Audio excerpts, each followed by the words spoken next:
Testing, testing.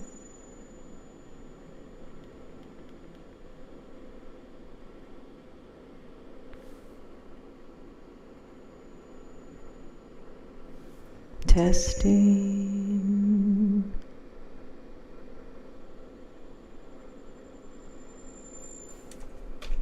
Testing, testing. Is that better? Okay, hold on. I'm gonna have to turn. No. Oh, stop. How's that? Is that better? There might be. Sing, Christine, sing. I'm not sure you can even hear me.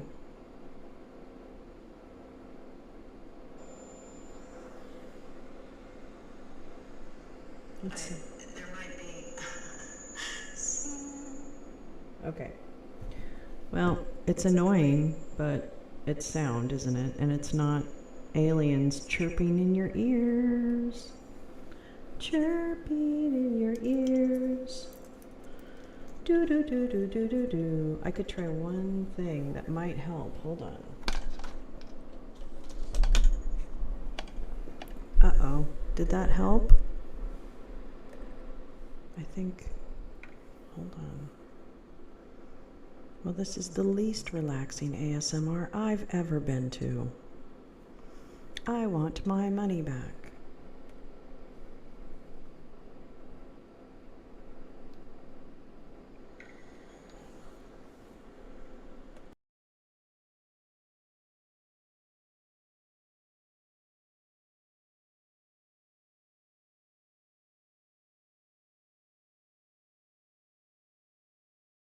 Okay, that's good, but it's very loud. The spirit in the sky. Yeah, how about that? Is it a little, let's make it a little little warmer. That's what I meant. Make it a little warmer. Is that better? Is that a little less symphonic? I'm so sorry. I'm new at this, if you haven't noticed. I'm pretty new at this. Reverb. Oh. Yeah, I guess I'm doing something wrong with my little... Maybe that's it. Is that better? Maybe that's it. That dampens it down a bit. That might be better, right? I think that might be better. Maybe? Okay, good. All right. Excellent. Okay, I am learning. It's true. I actually don't know what I'm doing. It's also true. But hello. Hello, everyone. How are you? I hope you're good. I hope you're good. I went to Target today to get drill bits.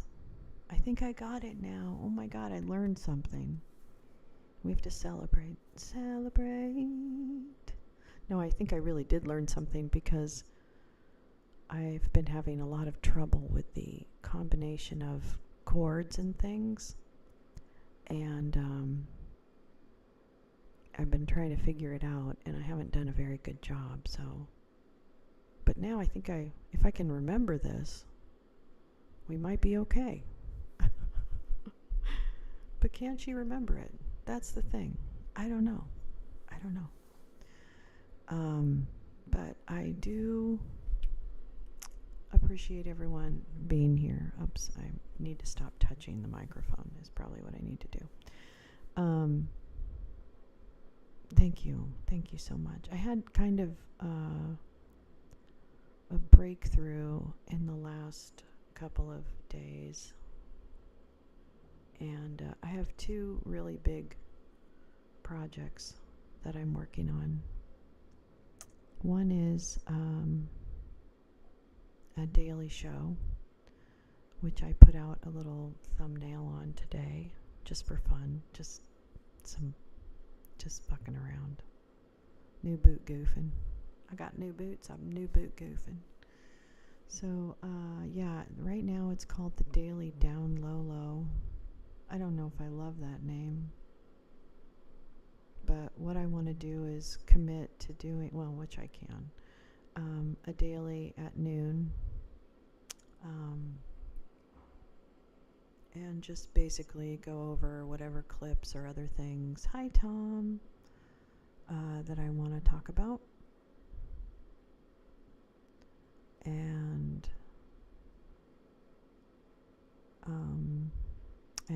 then, the real, if I'm out or whatever.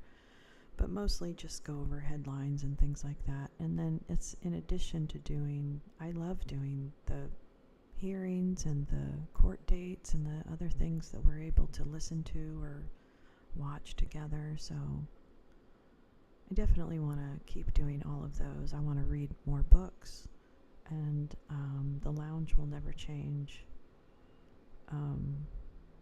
I really feel like the lounge, where it is and what it is really important to me. And I think it's fun for other people. They look forward to it. So I want to keep doing it until people are sick of it. And then I won't do it anymore. Easy peasy, lemon squeezy. And then I'm hesitant to talk about the other project that I'm working on. But I also might need some help on it. And I'm going to be honest, I just don't know. I want to be able to trust everybody with this idea. And I'm not sure. And maybe that means I'm not ready. But I'm writing it now. It's a podcast. I'll tell you that. It's some episodes. I've created the outline. And I'm writing the script. And I'm really excited about it. I don't think everybody's going to be excited about it, but I am. So, yeah. Sorry, that was kind of stupidly teasing, but I'm really anxious to talk about it and start working on it, but I also know that the minute I do that,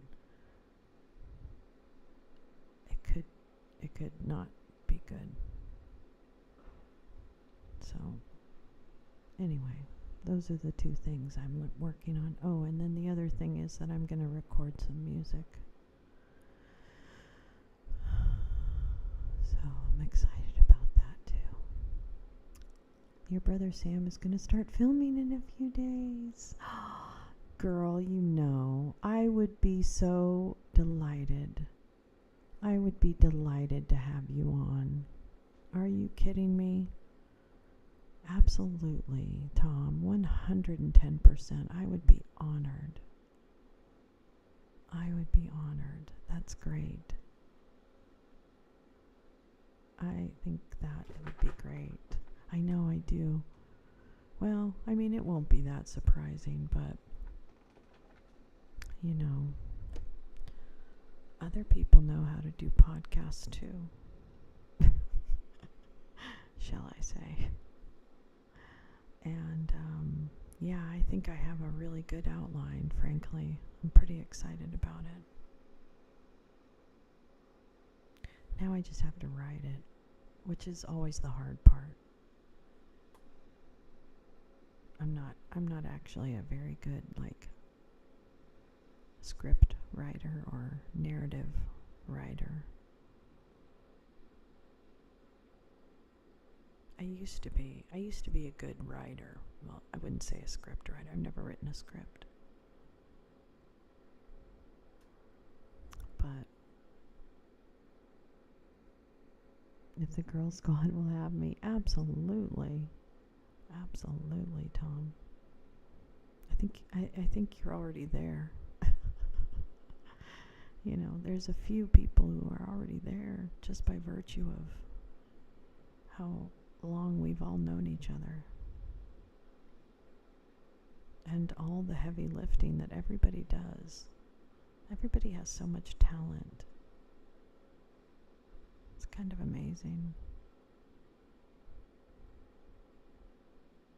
I was thinking about that today. I was thinking about one of the last times I talked to people who used to be friends of mine.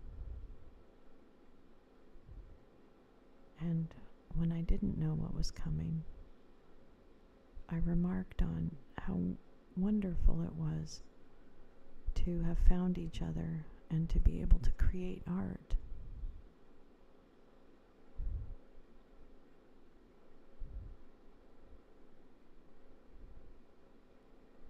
It's kind of funny.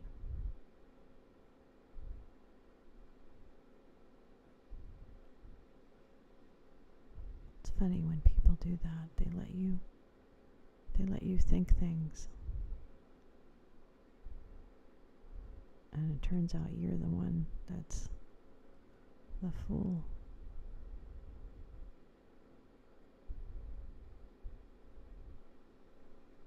I know, yeah, I'm not a strong, I used to be better with words.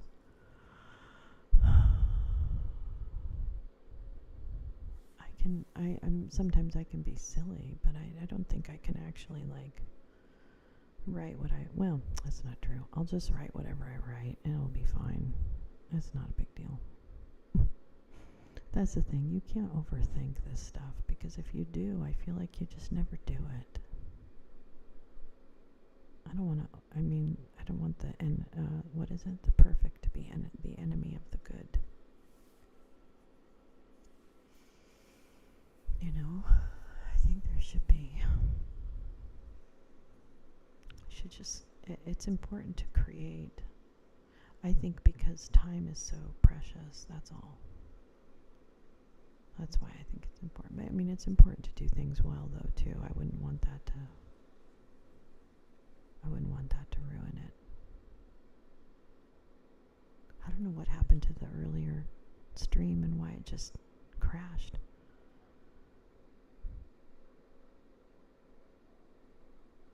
But there's a lot going on this screen. Isn't there? There's a lot going on that screen, lady. Anyway. Yeah. No, it's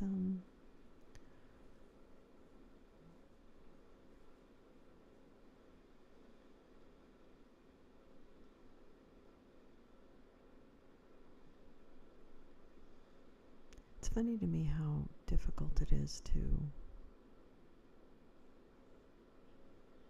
express, in a way that everyone seems to understand. I don't know, that sounded really stupid when it came out. It was a little more stream of consciousness than I thought.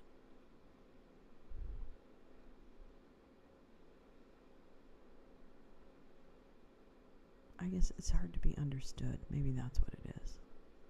I've always felt like that. I don't know if you guys have ever felt like that, but I've always felt like it's always been challenging for me to feel like I've been really understood, and it's not the other person's fault per se. It might be, but I also think it's because I don't even know how to say it. You know what I mean? And it's a feeling, whatever feeling it is, it's a feeling that can change. I don't know, I'm just talking. I'm just new boot goofing.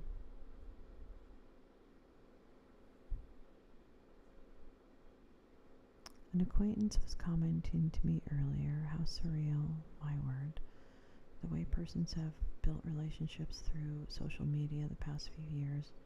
It's amazing to me the collabs have come together. Yeah. Oh my gosh, yeah. Really, it could be quite an opportunity, actually.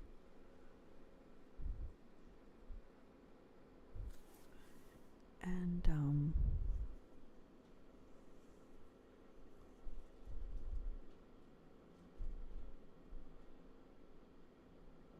don't know. How do you like my lake? How do you like our campfire? Do you guys like our campfire? The mountains, little clouds floating over the mountain tops. That lake is absolutely still, which is, of course, not real. But who cares? Does it matter? I don't think it really does. I'm not really sure what's going on with the little table over there by the fire, because it looks like it's too small to hold anything, doesn't it?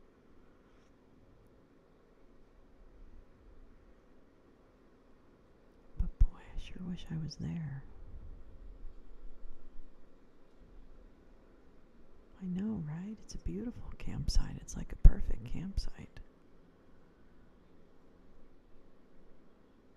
I think I need to move to the country. I'm thinking about it. Just like outside of Los Angeles. Not leaving the area. Although I could be convinced. I can be convinced.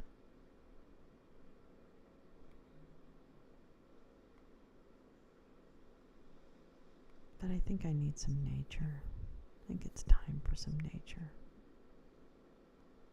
But, oh well. If wishes were horses, bakers would ride.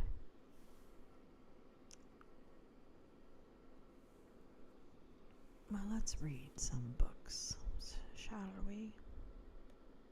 Oopsie. Whoops. Oh, no, please don't do that. I hate it when you do that. Okay, maybe you can do that. Everything going okay? All right, everything's stable. Okay. What we're reading is Democracy Awakening by Heather Cox Richardson, who is a historian who teaches at, I believe, Boston University. And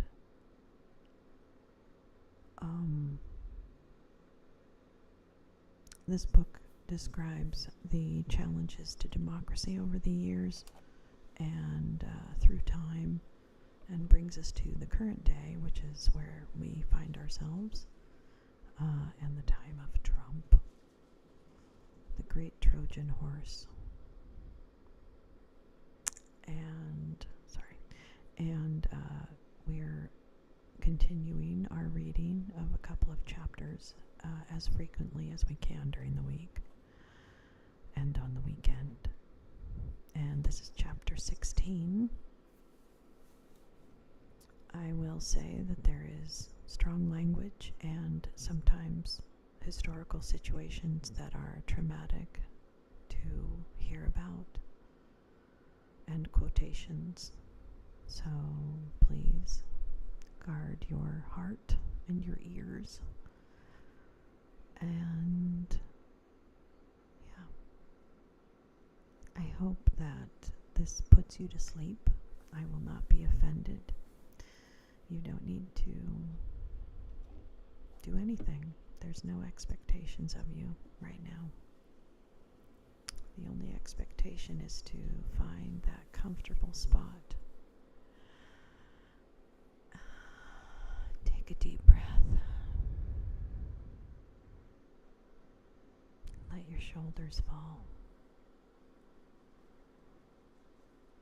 And let yourself just sink into whatever seat you're in, or laying down, or standing firm, or leaning against a counter.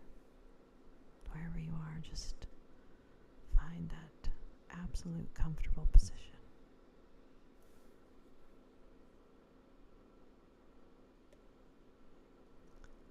All right, chapter 16. Destabilizing the government. Even before the Senate acquitted him, Republicans in Washington told reporters that Trump was planning revenge against those who crossed him in the impeachment trial. It's payback time, one Republican said. He has an enemies list that is growing by the day.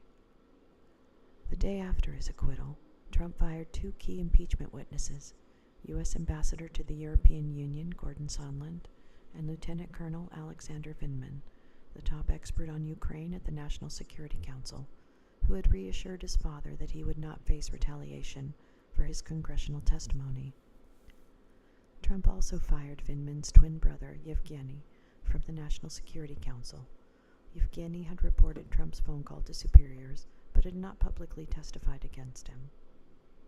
Days later, Trump put fierce loyalist John McEntee in charge of the White House Office of Personnel, urging him to ferret out anyone insufficiently.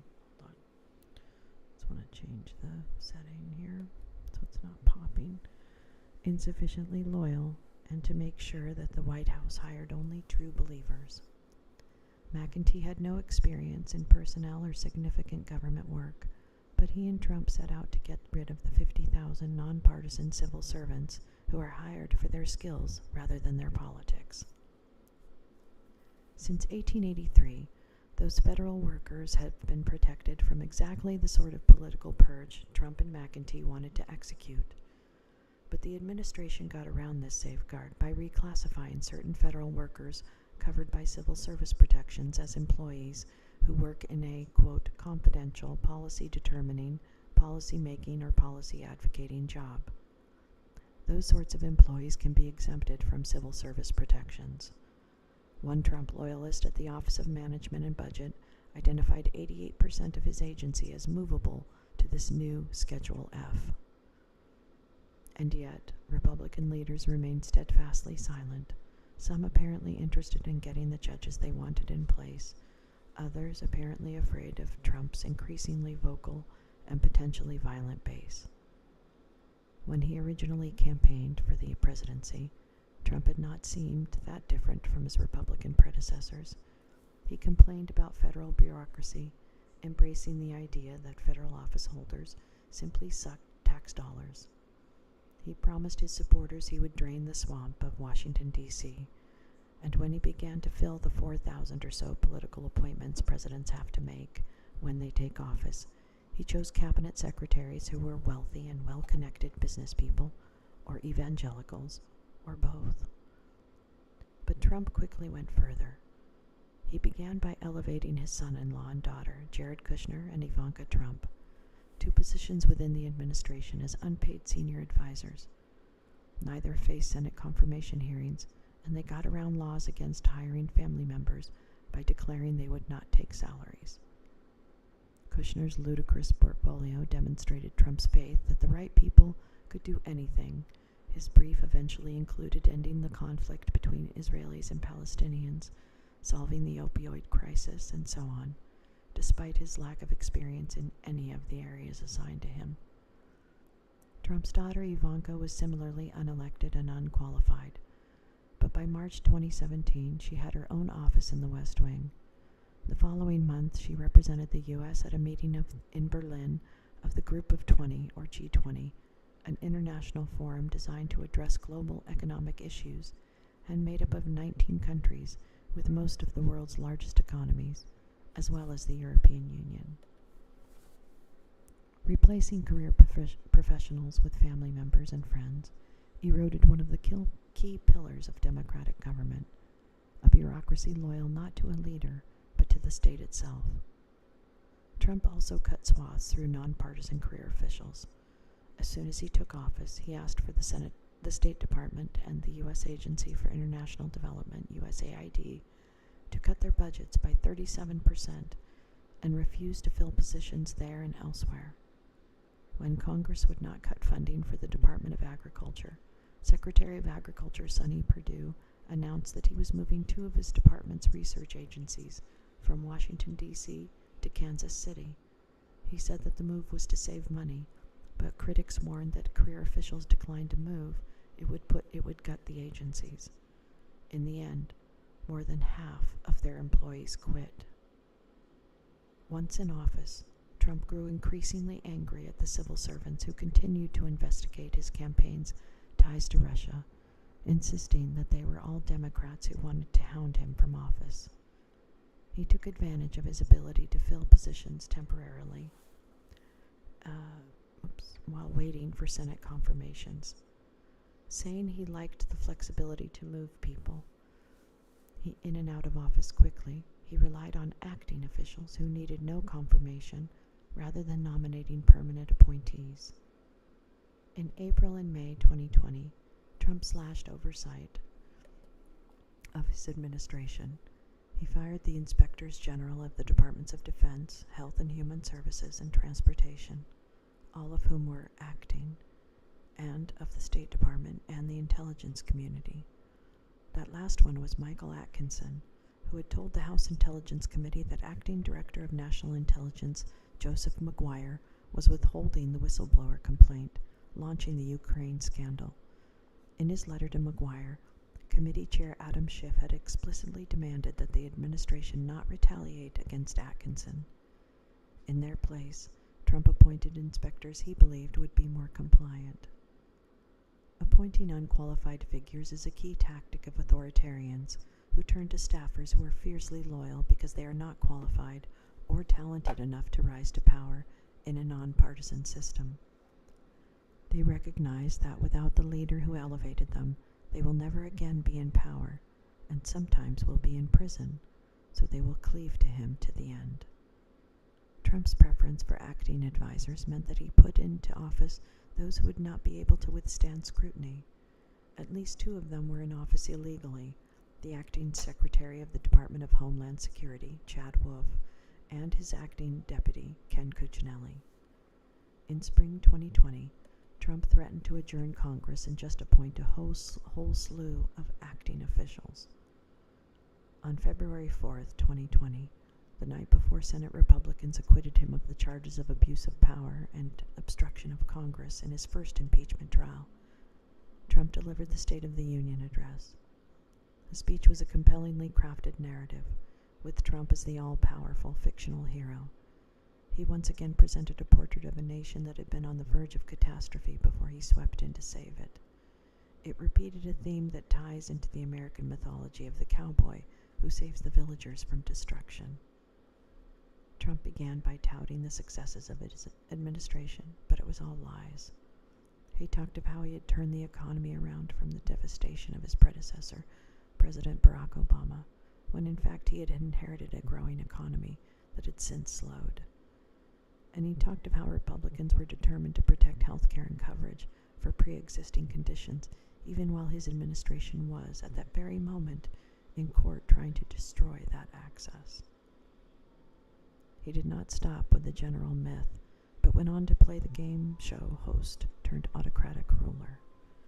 In the course of the speech, he demonstrated that he, the president, could raise hurting individuals up to glory. He promoted an older African-American veteran to general. He awarded a scholarship to a child who had previously been unable to get one.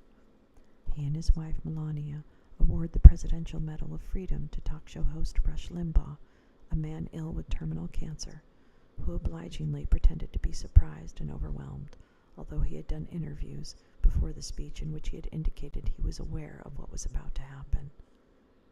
He reunited a military family, contrived though all these scenarios were. They made him the catalyst for improving the lives of individuals in ways which we can all relate.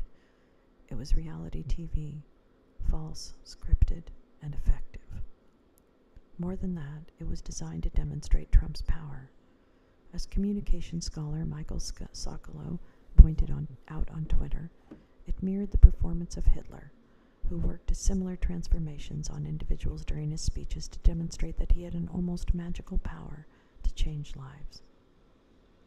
The 2020 State of the Union was a fire and brimstone speech, with the good guys who were pure good lining up against the bad guys who were pure evil. Trump warned of the danger of others, undocumented individuals, for example. In his telling, they became vicious criminals, although studies overwhelmingly show that immigrants commit crimes far more rarely than native-born Americans. Republican congresspeople, who surely knew what they were hearing was completely divorced from reality, repeatedly jumped to their feet to applaud it. The president had made it clear he controlled the reliably Republican voters in his base, and no Republican could cross him. It was clearly Trump's party to do with as he wished. That is chapter 16. I'll take a minute here and I'll have a beverage and some weed.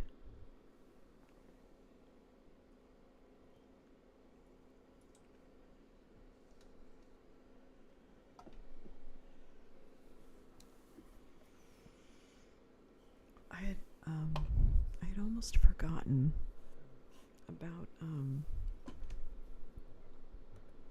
what was that one part?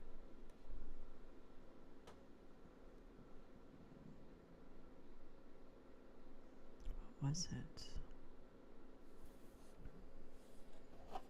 Oh, the Joseph McGuire. Where the fuck is Joseph McGuire? Where's Joseph McGuire now? How do you withhold a fucking...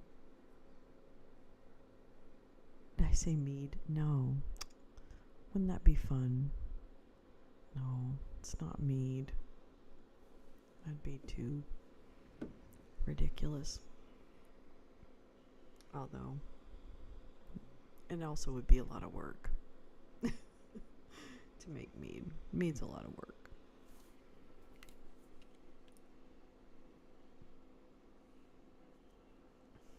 But where's this Joseph McGuire Joker? I want to know. I want to know right now. Where are you, Joe McGuire? Let's see. I'm going to take a look. I'm going to take a look, see. I'm going to take a see. I'm going to take a look. I'm going to take a look, see. McGuire. Jerry Maguire? No, Joseph McGuire. He looks like an idiot. Whoa. Oh, Joe McGuire, appointed professor of practice at the LBJ School and executive director of Clement Center for National Security at the University of what now? Texas at Austin. Wow. I feel like I think it's actually probably clear that the University of Texas at Austin Lyndon B. Johnson School of Public Affairs is probably keenly aware of what Mr. McGuire, or excuse me, retired Admiral, Vice Admiral Joe McGuire did.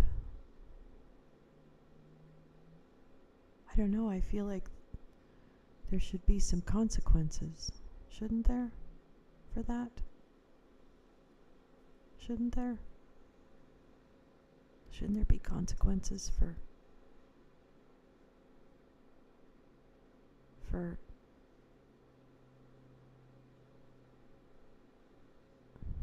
shouldn't there?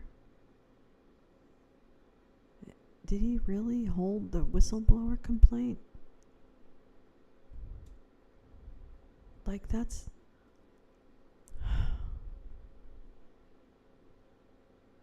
This doesn't make any sense to me. This world doesn't make any sense to me. It's not that I didn't know people did bad things. I mean, I'm not stupid.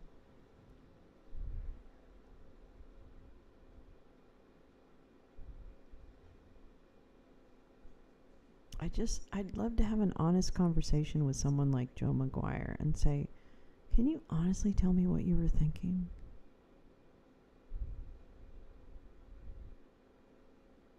You know, like, I'd love to know. What are you thinking? I don't know why I want to know that.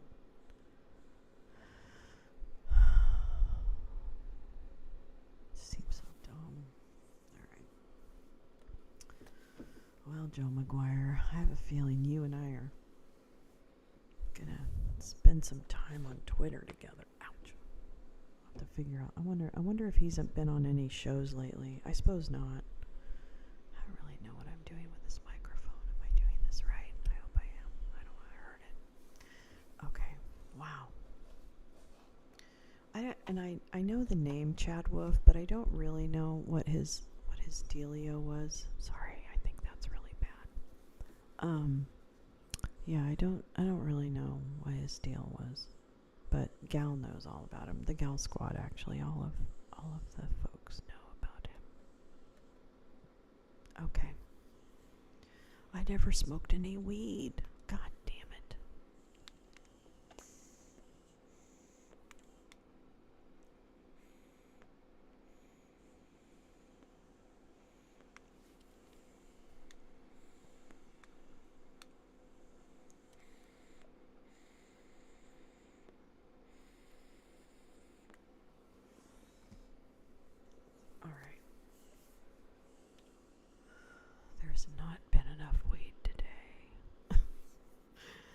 me just say that. Oh, yeah, weed. No, not mead. Weed. Yeah. Yeah, makes a little more sense. Okay. Let's do this. Chapter 17. Embracing authoritarianism. What Trump wanted was to be reelected, possibly to take advantage of the Department of Justice policy that a sitting president should not be charged with a crime, possibly to consolidate his power and become one of the autocrats he admired. It did not appear that he was particularly interested in the job itself. From February 2020 onward, his entire focus would be on re-election. But in March, the U.S. outbreak of the novel coronavirus pandemic threw a monkey wrench into Trump's plans. The administration had ignored the pandemic preparedness measures the Obama administration had put in place, and when a wave of desperately ill coronavirus patients hit U.S. hospitals, a lack of personal protective equipment, PPE, had medical personnel wearing garbage bags to care for them. Hold on just a second.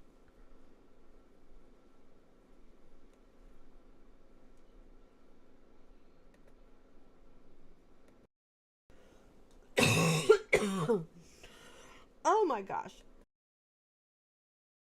I did not want to cough in your ear, but I did. Sorry.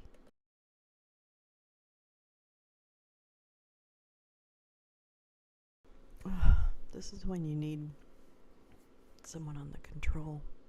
On the controls. Someone's got to be on the controls. Okay, sorry about that. All right, let's try this again. No.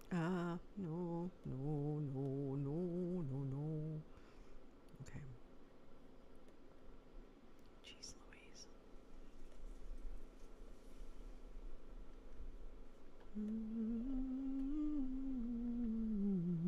Okay, here we go. Sorry. That was terrible. Okay.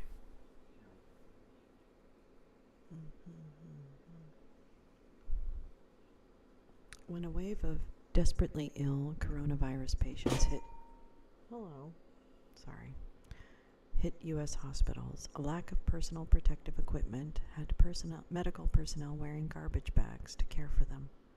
To manage the crisis, the administration sidestepped professionals from the Federal Emergency Management Agency and gave Kushner more responsibility, putting him in charge of a coronavirus response team to create a so-called public-private partnership that would get the private sector on board to fight the pandemic.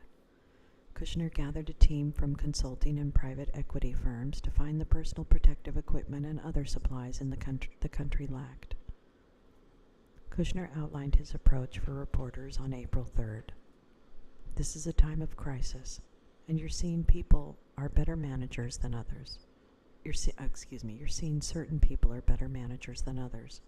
The president also wanted us to make sure we think outside the box, make sure we're finding all the best thinkers in the country, making sure we're getting all the best ideas. He instructed members of the team to pay special attention to tips from VIPs, including right-wing journalists. But Kushner's team didn't know hospital specifications, have connections with suppliers, or know the laws surrounding equipment. Their response was inadequate and incoherent. Faced with that chaos, the administration blamed the World Health Organization for working with China and formally withdrew from the organization in July. Then it embraced a strategy of mass infection and replaced information from medical professionals with political messaging. Eventually, it settled on demonizing Dr. Anthony Fauci, who had directed the National Institute of Allergy and Infectious Diseases for 4 decades and had received the Presidential Medal of Freedom from President George W. Bush. They blamed him for a range of offenses, from not identifying the origin of the disease, to blocking quack cures, to imposing mask mandates. Meanwhile, U.S. rates of infections and deaths were among the worst in the world. Finally, Trump openly rejected the idea that the federal government had any responsibility for managing the pandemic. He insisted that governors should be the ones to issue stay-at-home orders, and he refused to use the Defense Production Act to speed up production of PPE, although he did use it to enable meatpacking industry leaders to continue production without addressing the health and safety of their workers. He told states they were on their own for testing and masks. Oh, I remember all this. It's just terrible, isn't it? The administration's full-blown embrace of the long-standing attempt to destroy the active federal government of liberal consensus did more than that. It recreated exactly the conditions the liberal consensus was designed to end.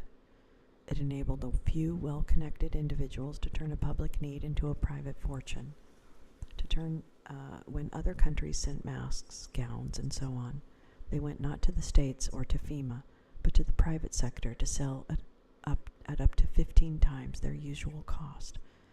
The official in charge of distributing the material said this was because the private sector already had efficient distribution systems in place, and, he told reporters, "I'm not here to disrupt a supply chain." I didn't even know that.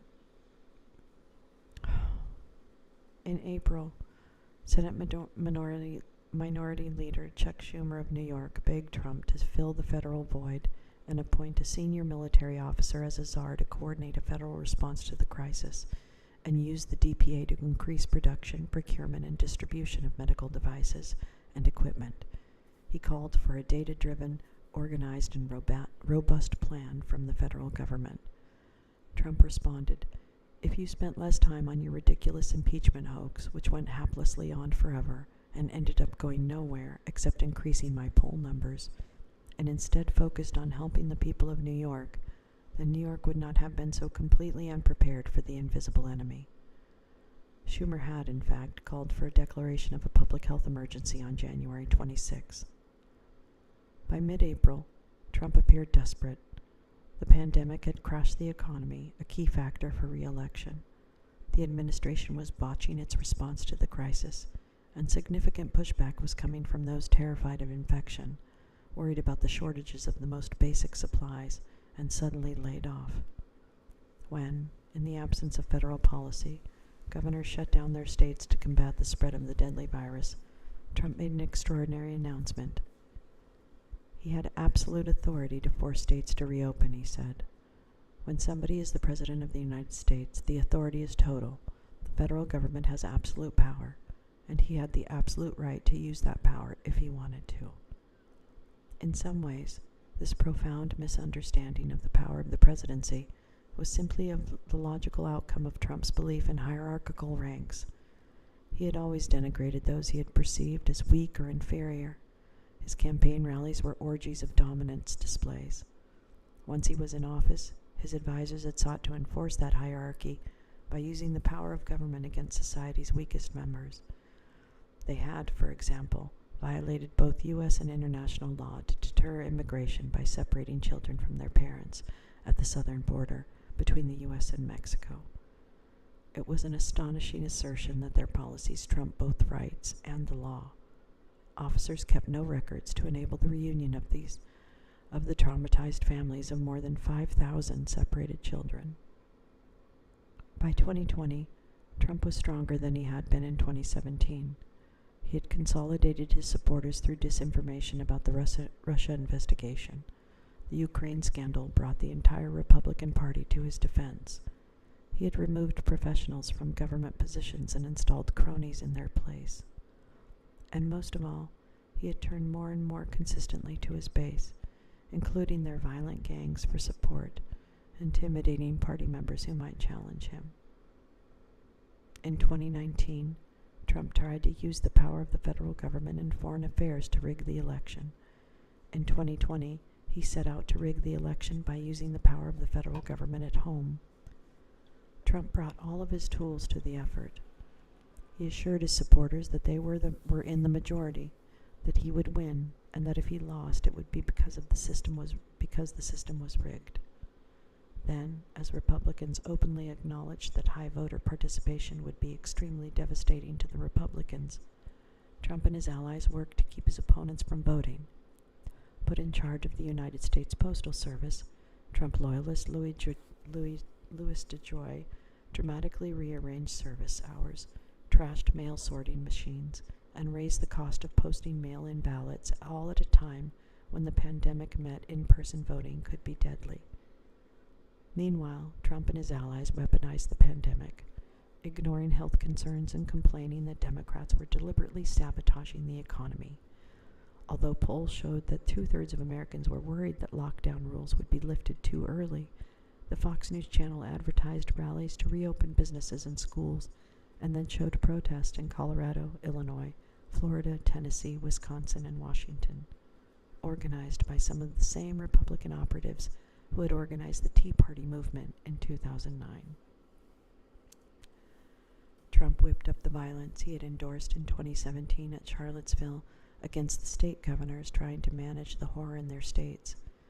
Liberate Minnesota, liberate Michigan, liberate Virginia, and save your great Second Amendment. It is under siege, Trump tweeted on April 17th. In Michigan, gangs waving Trump signs and flying Confederate flags claimed that lockdown orders violated their liberty and shouted "Lock her up" at Democratic Governor Gretchen Whitmer. On April 30th, armed protesters calling themselves American Patriots rallied at the Michigan State House to threaten the legislators, and the lack of response by law enforcement cheered others on. Then on May 25, 2020, Minneapolis police officer Derek Chauvin killed George Floyd by kneeling on his neck for nearly 9 minutes. A bystander captured a video of Floyd's death on her phone, and the visual demonstration of a white government officer casually murdering a black American brought protesters in Minneapolis and then Los Angeles, Denver, Chicago, and New York to the streets, insisting that Black Lives Matter. Protests spread to Phoenix, Arizona, as well as Louisville, Kentucky, where 26-year-old Breonna Taylor had been killed in her home on March 13th by plainclothes police officers executing a warrant to search for drugs they believed a man with whom Taylor had previously had a relationship might have sent her. He had not. The protests gave Trump the excuse he needed to use troops against Americans. When the looting starts, the shooting starts, Trump tweeted on May 29th. He insisted the protesters were organized and driven by anarchic and left extremist groups, far left extremist groups using Antifa-like tactics, many of whom travel from outside the state to promote the violence.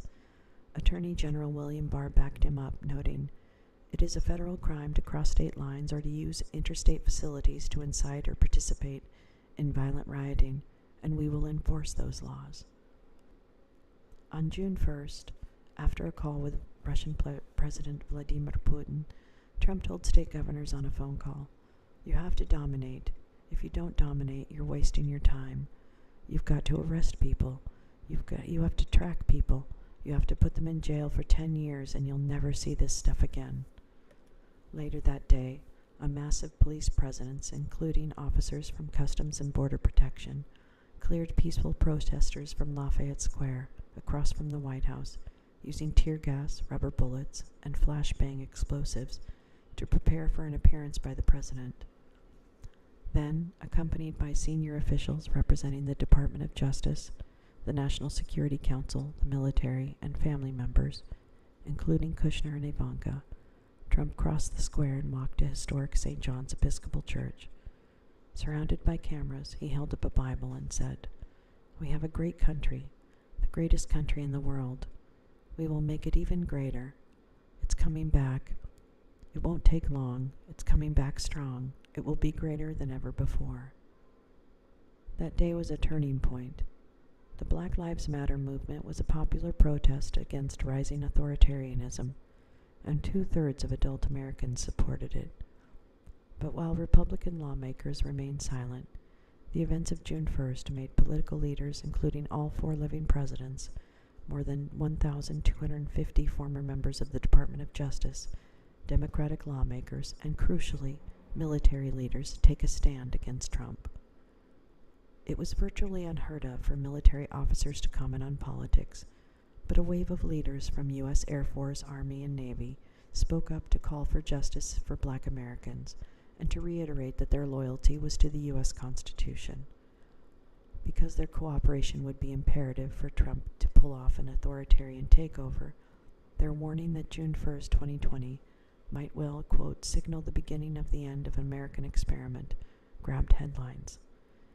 Implicitly and sometimes explicitly, they condemned the president. The Pentagon disarmed the National Guard troops stationed in Washington, D.C., and sent the regular troops that had been moved to the city back to their home bases. Far from ending the crisis, the military's resistance drove Trump to try to create his own army. With the help of Attorney General William Barr, he took control of the law enforcement teams from the FBI, the Bureau of Alcohol, Tobacco, and Firearms and Explosives, the Secret Service, the Drug Enforcement Agency, the CBP, and 80 other smaller forces that make up about 132,000 federal law enforcement officers. On July 20th, the Trump administration announced it would send federal officers into cities run by Democrats, ostensibly to fight crime there. Acting Director of Homeland Security Chad Wolf dismissed the objections to federal intervention in Chicago and elsewhere, saying, "I don't need invitations by the state mayors, or state governors to do our job. We're going to do that, whether they like us there or not." 2 days later, the Trump campaign released an ad suggesting that the choice in 2020 was between public safety and chaos. Excuse me. Whoa. Sorry. A little bit of a minute break here. Okay. 2 days later, the Trump campaign released an ad suggesting that the choice in 2020 was between public safety and chaos and violence. But observers quickly noted that the image of street violence in the ad was not from the United States. It was from Ukraine in 2014. And the image was not of police officers defending the rule of law. It was the opposite. It was a picture of democratic protesters being attacked by the forces of corrupt oligarch Viktor Yanukovych, who had won Ukraine's presidency thanks to the help of Paul Manafort. It was hard not to see the error as intentional. Oh, that's the end of that chapter. Let me see how long 18 is. Oh, it's not long at all. But I'll take a minute and stretch. Oh.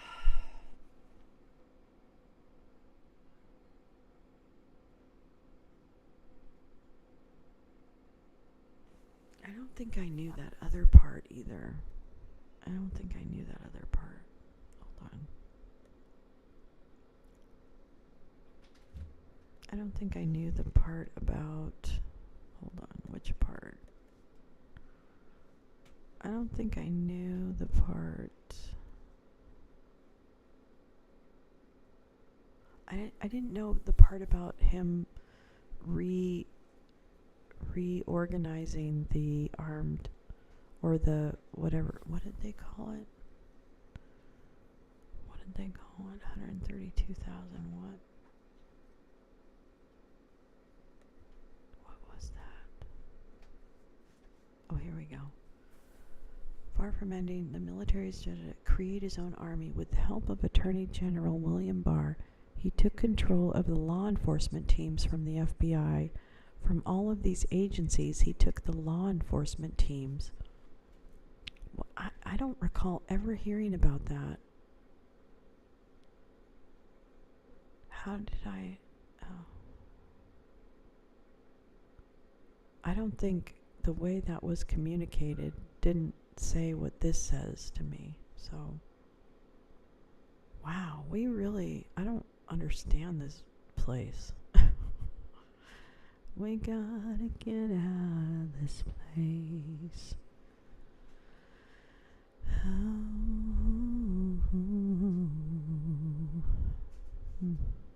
Wow. That needs some weed. That's what that needs.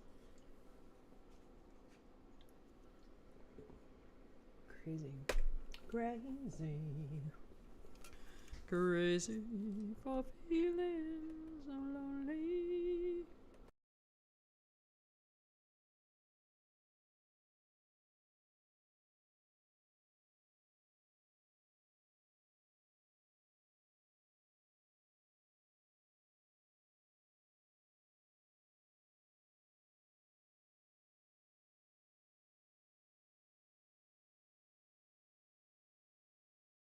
I guess so.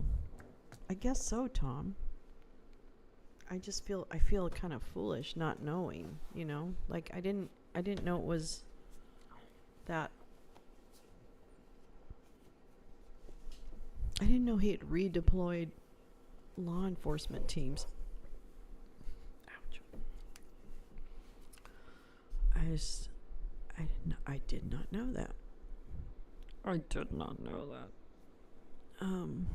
Actually I probably won't read another chapter. I might leave it for another night. But yeah.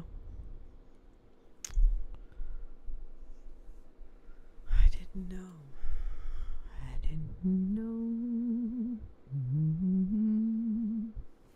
So what do? We did 16 and 17.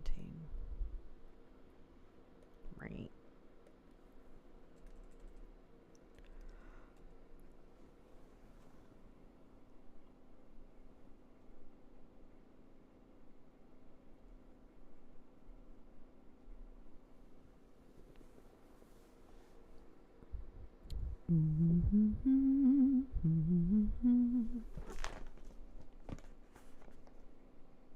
Footnote.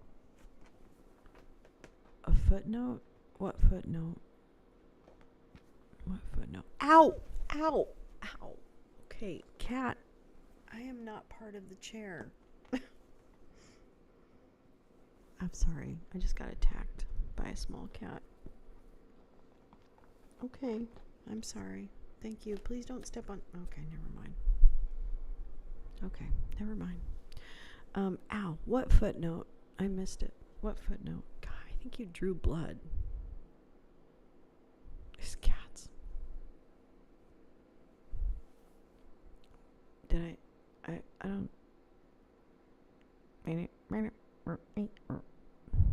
There are some footnotes, but I didn't read them.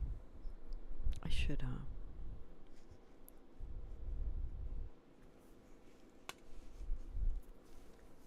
But it's funny that we don't.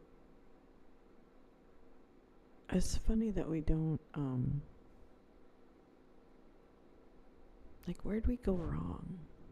What should we do now? Like, what should I'm thinking mostly of journalists. Like, what should journalists be doing now? I did hear, I caught when I was in the car on my way to Target, because I went to Target to control, footnote, to control law enforcement. Yeah. I feel like that's something that we should be.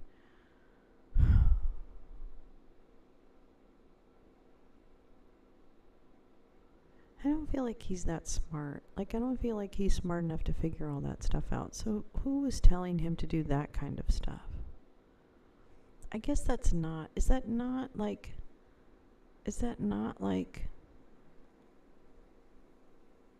Yeah, you're right. Talk to Gen Z.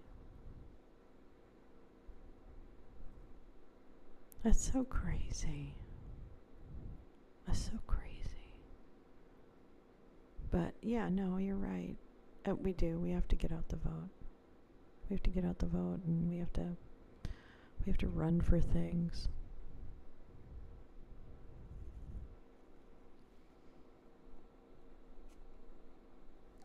Hi. Yeah, don't do that. You're gonna. Don't nuzzle the microphone. Don't you dare bite the microphone stand, you whippersnapper. You little whippersnapper. Don't eat my microphone. Anyway. Yeah. Crazy cuckoo. I think I started early, didn't I? I didn't even check what time my show was. I just went ahead and turned on the computer. As Tony Michael said earlier, stand up for women's rights. Yeah, that's a good idea. Stand up for, I mean, the thing is I really feel strongly about voting rights. I think, in terms of a priority, I think if we could stop, if we could stop, if we could get dark money out of politics, no more Citizens United, get dark money out of politics. It has to be a person. A person has to be giving the money. And do the thing on TV where it's equal time. Remember, it used to be that you had to give equal time to each party. You couldn't, like, focus on one, and we ended up letting him have all the time. There needs to be some kind of fairness doctrine, but I'm not so worried. I mean, I am worried about that, but I think you need to get dark money out of politics. I think you also need to get rid of gerrymandering and establish voting rights. That's what I think. And I think you need to federalize abortion access. And I think you need to fund public education. I have a ton of ideas. No one's asking me, though. It's okay.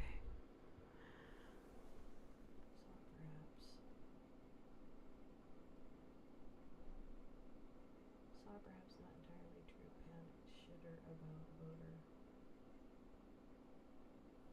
Oh. Well, I remember when I called Georgia, the whole push was because a lot of Georgia voters had been removed from the rolls. So yeah, calling voters just to make sure they're registered is huge.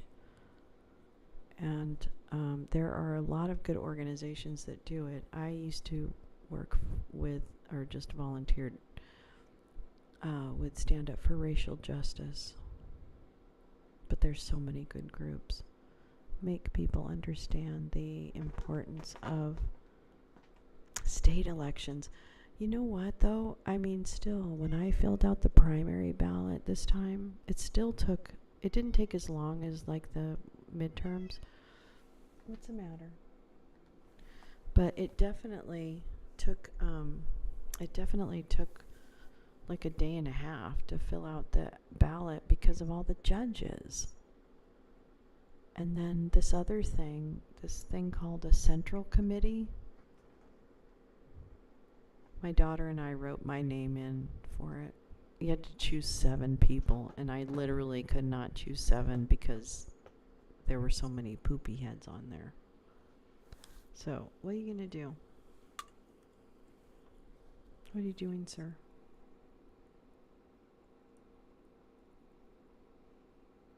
What?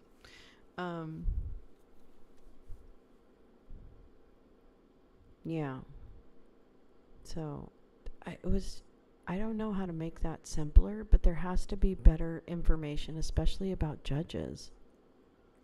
There's the local bar where they do qualified, well qualified, not qualified, all that stuff. But that doesn't even tell you everything.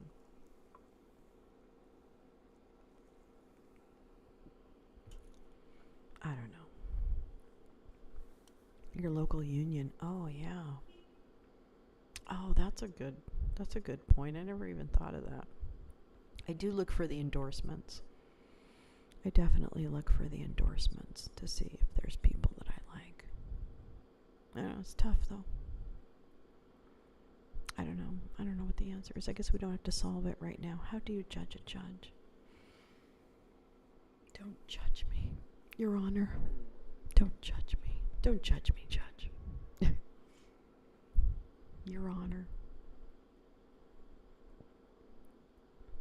Call them. How would you judge a judge? Fairly. Quite fairly. Anyway. Crazy times. Call them. Yes. I also look for the SEIU. Service workers. I look to see who they are. That's actually one of the first groups I look for.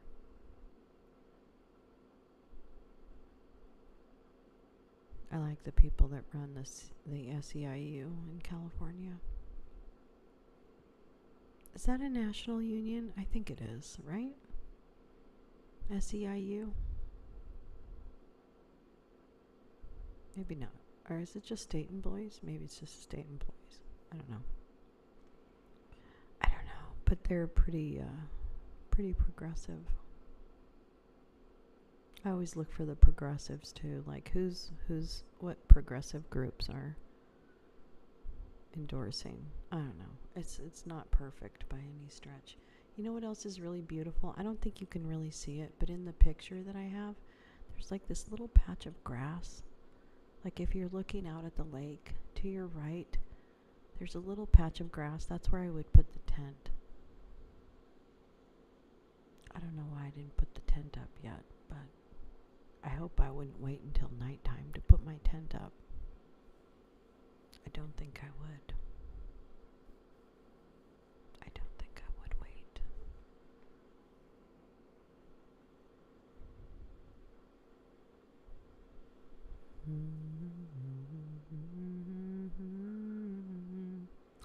Well, yeah, and then what's the other one? For the film people, IATSE. I look at that one too. So, for crew.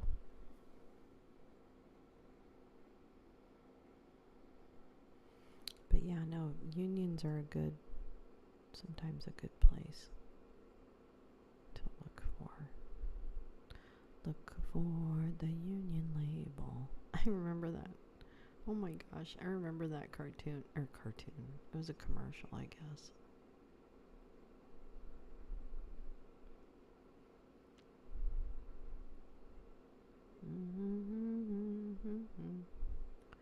God, I could just sit here and look at this lake all night. Someone asked earlier about where young people can get good jobs. I said the trades. There is a shortage of union skilled trades. Yeah, I think that's a good idea. Apprentices are needed. I know. People should do that. I think people should work on boats. I enjoyed working on boats.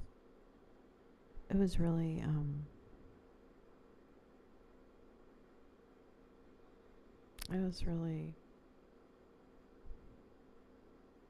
gratifying.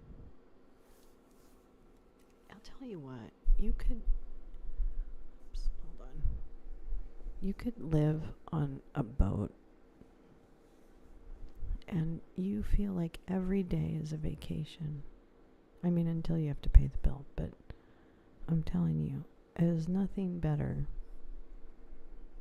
than waking up on the ocean, or on the water, I should say. I mean, I hope you don't wake up on the ocean, because you should wake up in a marina, not on a moor. Well, actually, I love mooring, but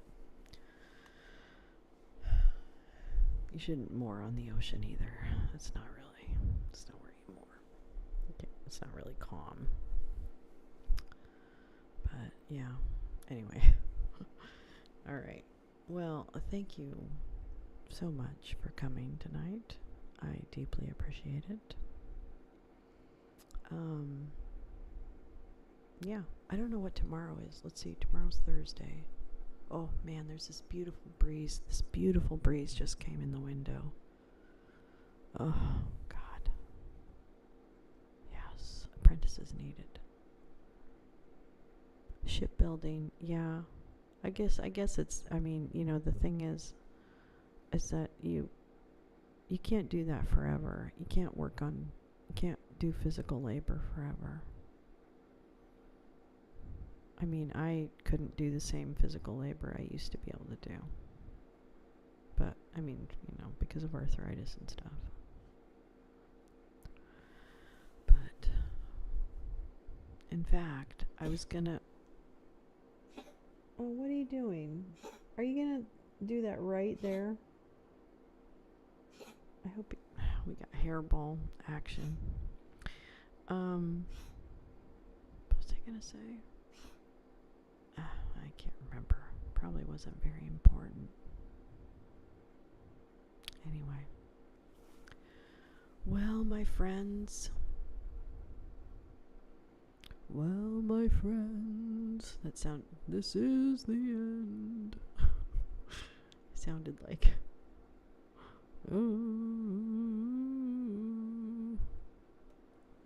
wait, where is that?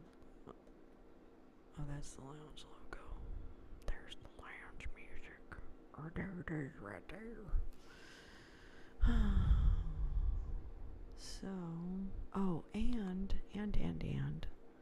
I did, thanks to the amazing super chats of the loungers, I got us a professional Zoom account so that at least up to 100 of us, and I don't think I've ever hit 100,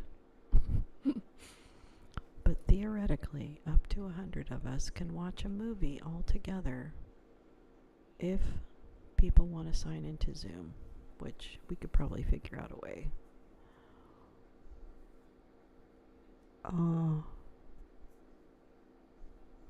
But anyway, that's another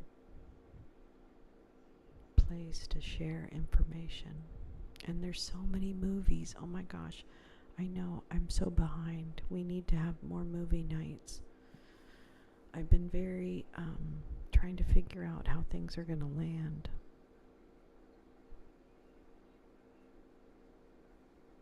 Yeah, I know. I'm excited. So, soon, I promise.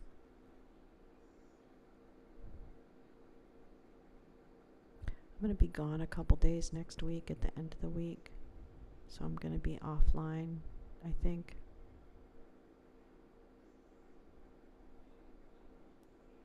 And then I'll probably be offline. And in fact, I don't know if there's going to be a lounge next week on the 22nd.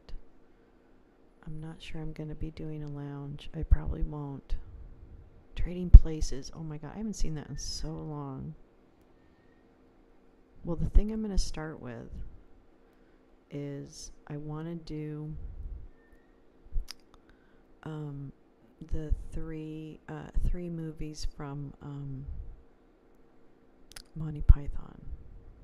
I thought I'd stop. I know, Trading Places is funny.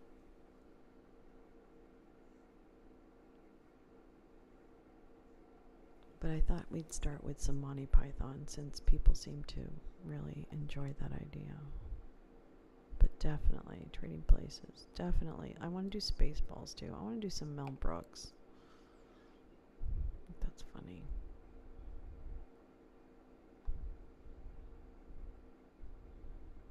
And then do like serious movies too. Or whatever. Whatever we want.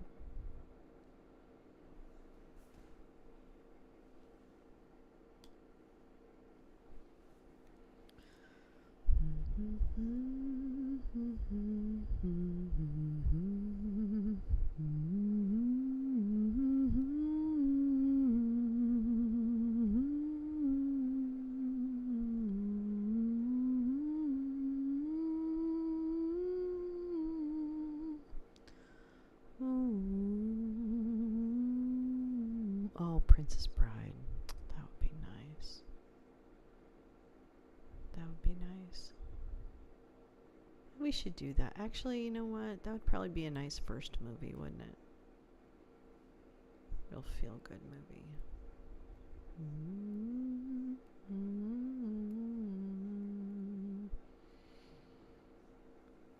Anyway, all right. I should let everyone go. All right, my loves. I want you to go to sleep. Go the fuck to sleep. Oh no, it's not that late. On the West Coast, it's not that late. But I hope you get some sleep. And I hope you join us tomorrow or whenever when we try again. As we try again. That's right. As we wake up and try again, kids. Stay strong. Tom and I could do Princess Bride. You probably could both do Princess Bride right now. This is why I insist that it must be our first film for many reasons. It's definitely one of my favorites. It's in the top 10, maybe the top 7, maybe.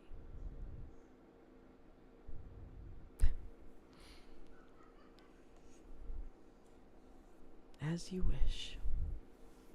As you wish, Tom. As you wish.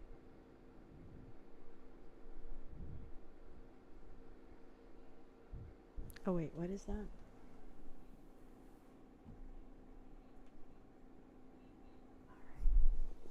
Okay, enough of that. All right, well, we'll have to plan it then. Sounds good to me. All right, friends, have a good night. Have a lovely Thursday. Spend a good time with good people. And, wow, just have a good one and get some good rest. I hope you rest well. And I hope tomorrow is a good day. I am not left-handed. Wait, I can't remember any lines right now. I'm literally missing everything. As you were, as you wish. I said that to a girlfriend. She punched you in the shoulder. Uh-oh. Oh, I think it's sweet, though. I mean, I guess it depends on the circumstances. But anyway, all right. Good night, my friends. Have a good one. See you later. I just don't want to leave this campsite, but we must. Okay, good night.